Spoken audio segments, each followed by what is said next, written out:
Many today know Rome as one of the greatest empires in the world, and we can still see evidence of their influence in our art, architecture, technology, literature, language, and law even today.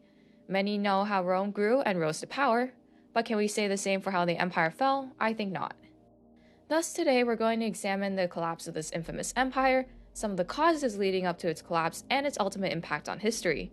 The end of one of the greatest empires in the world marks a turning point in European history, as promptly after the collapse of the Western Roman Empire, Europe entered a new age filled with chaos and instability.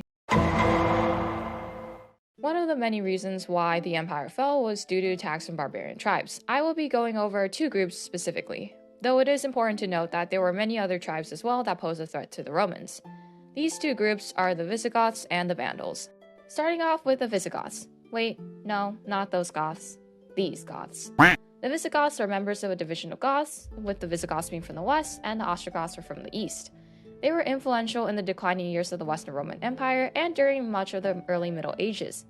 They were responsible for the defeat of the Romans in the Battle of Adrianople, which was an extremely important battle that marked the beginning of Germanic inroads into Roman territory. The battle itself shattered the perception of Roman invincibility, and Emperor Valens himself was killed during this battle, leaving the empire in a state of disarray. The defeat at Adrianople also encouraged other barbarian tribes to seek opportunities within Roman territories, leading to further instability and conflict. This defeat symbolized the incompetence of Roman leadership, the decline in Roman military prowess, and the empire's inability to effectively defend its borders against external threats. Following the Visigoth victory, the Roman emperor at the time, Theodosius, used another tribe, the Vandals, against the Visigoths but failed to destroy them, eventually making peace with them in 382 AD. However, in 408 AD, the Visigoth king, Alaric, moved south threatening Italy. Though he was bought off with gold, this bribe was never paid. The chieftain of the Vandals, Stilicho, did manage to deflect them, but with his death in late 408 AD, Alaric moved back into the Alps and Italy demanding his gold. The sack of Rome in 410 AD led by King Alaric devastated the city as for the first time in 8 centuries, Rome had fallen to a foreign enemy. Alaric's sack of Rome destroyed the city's infrastructure and wealth, and thousands of prisoners were taken. The city was stripped of its wealth, treasures, resources, further weakening the already strained Roman economy. The loss of Rome's economic vitality had long-term repercussions for the empire's ability to sustain itself. This event also emboldened other barbarian tribes to launch their own attacks on Roman territories, leading to further fragmentation and chaos. Next were the Vandals. The Vandals were a group of Germanic people who first inhabited what is now southern Poland and were led by Stilicho during the reigns of Theodosius and his son Honorius. As mentioned earlier, Stilicho was constantly at odds with Alaric, and following several setbacks, Emperor Honorius had him executed as a traitor, claiming that he was conspiring with Alaric. Following his death in 408 AD, Stilicho's commanders and also those in his forces and their families were all hunted down and killed on the spot. This led to many of the remaining survivors to flee and defect to Alaric, joining him later when he would go on to sack Rome in 410 AD. Following fighting in 429 AD in Western Europe, the Vandals, led by King Gaiseric, invaded Africa and established a Vandal kingdom in northern Africa. With Africa no longer under Roman control, Rome could no longer feed and supply its army or the city itself.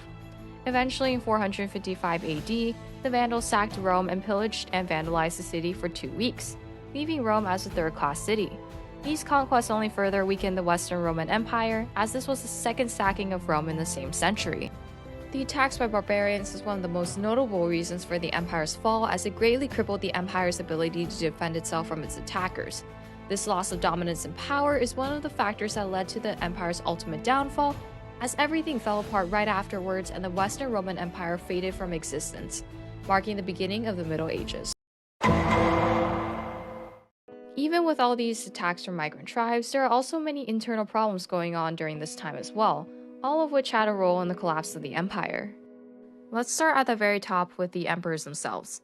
The West lacked competent political leaders, unlike its eastern counterpart, with the greatest example being Theodosius' son, Honorius, who accelerated the West's fall more than anything else.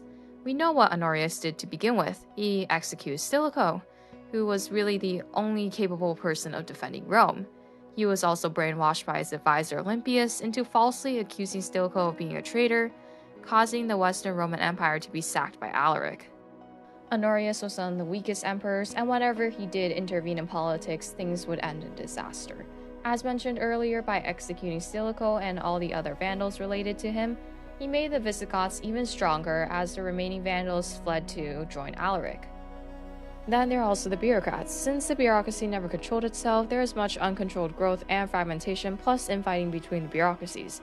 Given the weakness of the emperors, the bureaucracy became involved in every aspect of the empire and often controlled the emperor's politics. Villa owners also saw an increase in power during this time as they had become focal points of resistance and were fortified both against external foes and internal rebellions and provided protection to the peasants. With the peasants abandoning support of their city, which was now ineffective and powerless, villas replaced cities as the central point of the West.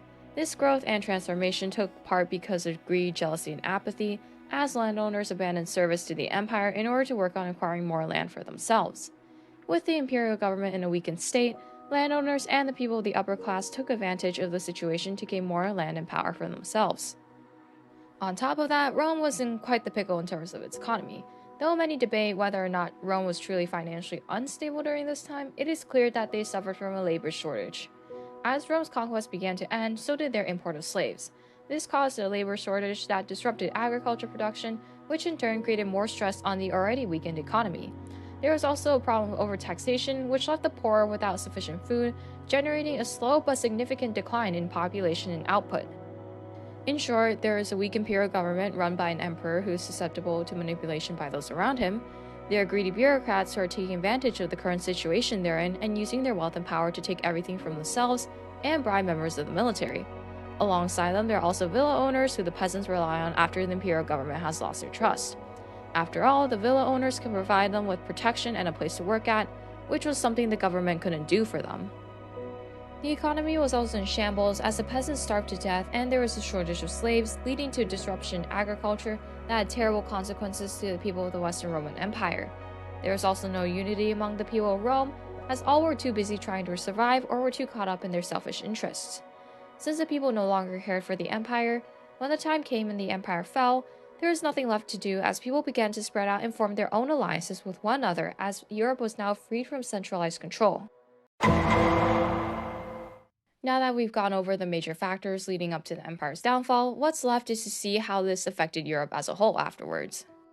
Starting off with the decentralization of power. As many of you know, the Western Roman Empire controlled a large part of Europe, so with the collapse of the empire, a huge power vacuum opened up, as European society began to shift and change greatly. Bottom line here is, the disintegration of the Western Roman Empire freed Europe from rule by a single power, and this loss of centralized power caused society to go under many changes during this time. When the end of the empire removed centralized control, rival political, military, economic, and religious constituencies began to fight, bargain, and compromise, and in the process, rebuild society along different lines. Since the Germanic tribes have been chipping away at the empire for some time now, once the empire had collapsed, they moved in to take over. With this new power, they controlled the resources, population, and land.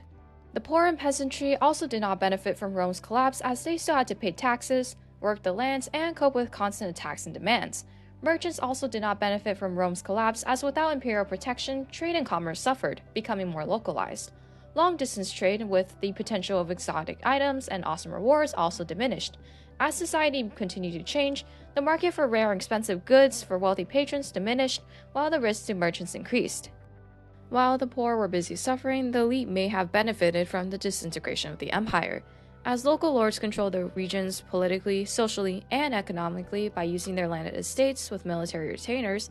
The elites became extremely powerful, more so without imperial checks and balances. However, at the same time, these individuals were often in danger now that without imperial protection, large-scale invasions could destroy their property and power, which is very similar to the situation with the villa owners.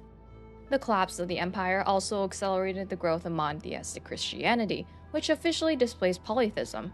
Many view the collapse of Rome as divine intervention or as a justification for the end of paganism. With the church promoting itself as a protector of society, it became the center of Roman prestige, power, and learning. This dissolution of power led to many changes in European society and culture, and with the fall of the Western Roman Empire, marks a turning point in European history as society begins to change and adapt to its new environment now free of centralized rule.